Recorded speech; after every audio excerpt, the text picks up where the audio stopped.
Mantan pelatih Timnas Malaysia tiba-tiba bilang begini soal Timnas Indonesia. Meskipun menang lawan Kamboja, kali ini supporter Vietnam ledek Timnas Indonesia.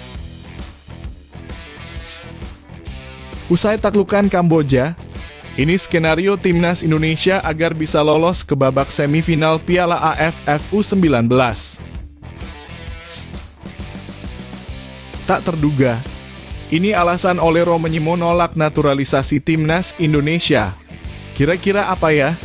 Saksikan beritanya hingga selesai.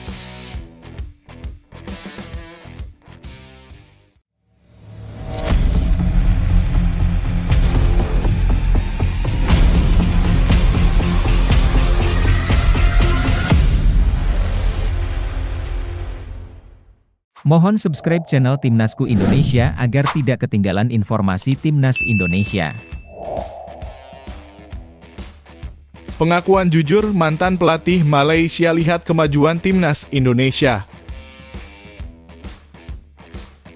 Mantan pelatih Timnas Malaysia memberikan pengakuan jujur mengenai perkembangan pesat Timnas Indonesia yang kini menjadi sorotan dunia.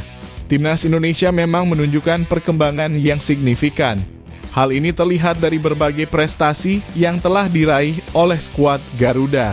Salah satu prestasi menonjol adalah ketika Timnas Indonesia berhasil lolos ke fase gugur untuk pertama kalinya sejak berpartisipasi di Piala Asia 2023 di Qatar. Terbaru, skuad Garuda juga berhasil masuk ke round 3 kualifikasi Piala Dunia 2026 zona Asia untuk pertama kalinya. Prestasi-prestasi ini tidak lepas dari sentuhan pelatih Shin Tae-yong. Shin Tae-yong yang melatih Timnas Indonesia sejak tahun 2019 membawa banyak perubahan positif. Salah satu program sukses yang diterapkannya adalah mendatangkan pemain diaspora atau keturunan. Kehadiran pemain keturunan ini meningkatkan kualitas tim merah putih. Karena prestasi ini, Timnas Indonesia sering menjadi bahan perbincangan di kancah dunia, termasuk di Malaysia. Mantan pelatih Timnas Malaysia Ong Kim Swe mengakui bahwa skuad Garuda sekarang mampu bersaing dengan tim-tim kuat di Asia. Menurutnya, kualitas Timnas Indonesia saat ini berada di level yang berbeda dengan Timnas Malaysia. Timnas Indonesia, baik senior maupun U-23, menunjukkan tahap yang berbeda. Banyak pemain muda yang akan menguntungkan mereka di jenjang senior, kata Ong Kim Swe di kanal YouTube Sportase Official. Saat ditanya tentang kondisi Timnas Malaysia, Ong Kim Swe mengaku bahwa keadaan mereka tidak sebaik Timnas Indonesia.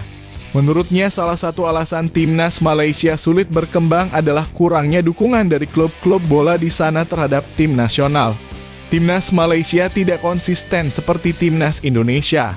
Klub-klub di Indonesia mendukung sepenuhnya Timnas Indonesia, sedangkan di Malaysia ada beberapa isu yang menghambat persiapan tim, pungkasnya.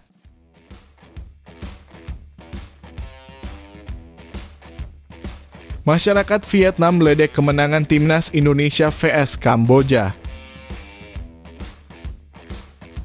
Masyarakat Vietnam meledek kemenangan 2-0 Timnas Indonesia U19 atas Timnas Kamboja U19 pada matchday kedua grup A Piala AFF U19 2024. Pertandingan ini dilangsungkan di Stadion Gelora Bung Tomo, Surabaya pada Sabtu 20 Juli 2024 malam waktu Indonesia Barat. Kenapa Indonesia tidak segrup dengan Thailand U19 atau Vietnam U19? Ledek akun Facebook asal Vietnam, Dao Quang Tang. Ia mengomentari bahwa Timnas Indonesia U19 hanya bertemu Filipina U19 dan Kamboja U19 di dua laga awal grup A Piala AFF U19 2024. Berbeda dengan rival-rivalnya yang menghadapi tim kuat di fase grup, Timnas Indonesia U19 memang tergabung di grup yang lebih mudah. Mereka berada satu grup dengan Filipina U19, Kamboja U19, dan Timor Leste U19. Sementara itu, Timnas Australia U19 dan Timnas Vietnam U19 saling bentrok di grup B. Dan Timnas Thailand U19 serta Timnas Malaysia U19 bertemu di grup C. Timnas Indonesia U19 tampil meyakinkan di matchday pertama dengan kemenangan 6-0 atas Filipina U19 pada Rabu 17 Juli 2024 malam waktu Indonesia Barat. Namun di matchday kedua melawan Kamboja U19, permainan skuad Garuda Nusantara julukan Timnas Indonesia U19 terlihat monoton. Pelatih Indra Syafri perlu segera memperbaiki kekurangan ini. Sebab jika lolos ke semifinal Piala AFF U19 2024, tim kuat sudah menanti Timnas Indonesia U19.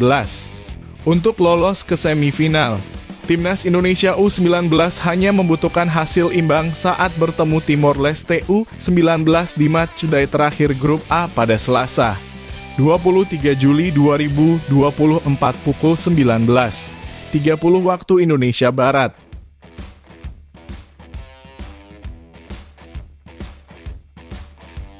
Skenario Timnas Indonesia lolos ke semifinal usai taklukan Kamboja. Timnas U19 Indonesia berhasil meraih kemenangan pada laga lanjutan grup A ASEAN Cup U19 2024 melawan Timnas U19 Kamboja. Skuad asuhan Indra Syafri menang 2-0 di Stadion Gelora Bung Tomo, Surabaya, Sabtu 20 Juli 2024 malam waktu Indonesia Barat. Kemenangan ini membuat Indonesia berada di puncak klasemen sementara grup A dengan 6 poin, unggul 3 poin atas Timor Leste dan Filipina. Sementara itu Kamboja terpuruk di dasar klasemen tanpa poin setelah menelan 2 kekalahan. Pada laga terakhir fase grup, Indonesia akan melawan Timor Leste di Stadion Gelora Bung Tomo pada Selasa 23 Juli 2024. Hanya 3 juara grup dan 1 runner-up terbaik yang berhak lolos ke babak berikutnya dan peluang Indonesia untuk lolos ke semifinal sangat besar. Skuad Garuda Nusantara hanya membutuhkan hasil imbang di laga terakhir untuk memastikan diri sebagai juara grup A. Bahkan, Indonesia masih memiliki peluang besar untuk lolos meski kalah dari Timor Leste, asalkan tidak kalah dengan selisih lebih dari 4 gol. Dan Filipina tidak menang dengan selisih lebih dari 12 gol atas Kamboja di laga lainnya. Indonesia hanya akan gagal menjadi juara grup jika Timor Leste menang dengan selisih minimal 5 gol atau Filipina menang dengan selisih 12 gol. Namun dalam skenario tersebut, Indonesia masih memiliki peluang besar untuk lolos sebagai runner-up terbaik dengan 6 poin.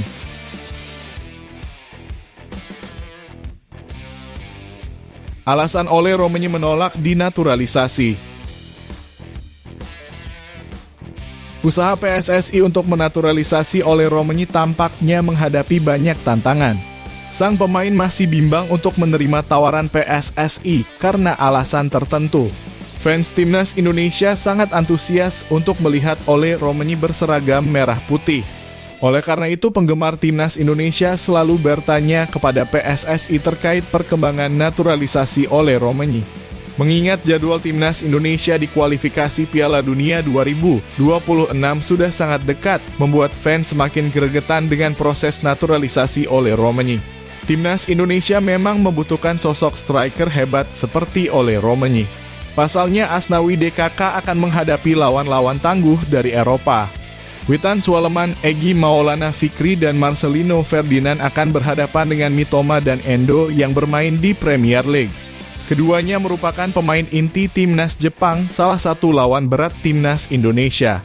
Belum lagi ada Arab Saudi yang pernah mengalahkan Argentina, Australia yang super kuat, serta Cina dan Bahrain yang juga tidak dapat dianggap remeh. Oleh karena itu, Shin Tae-yong dan Erick Thohir berusaha mencari tambahan pemain keturunan untuk memperkuat Timnas Indonesia di babak ketiga.